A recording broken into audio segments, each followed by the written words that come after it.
కనురెప్పలు పడనప్పుడు కలకళ్ళ పడదుగా, కనుకిప్పుడు ఎదరున్నది కల్లైపోదుగా.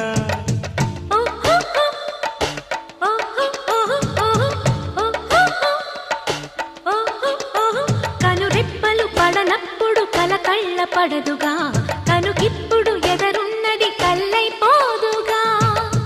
ఒకటై చిన్న పెద్ద అంతా చుట్టూ చేరండి, తక్కై ఆటాడించి సోదం చూడండి. చంద్రుల్లో కుందేలో సందెల్లో అందాలు మన ముంగిట్లో కథ కలియాడేనా. అసలు భూలోకం ఇలాంటి సిరి చూసి ఉంటదా, కనుక ఈ చిత్రం స్వర్గానికి చెంది ఉంటదా. అమ్మ బ్రహ్మదేవుడు అరే కొంప ముంచిన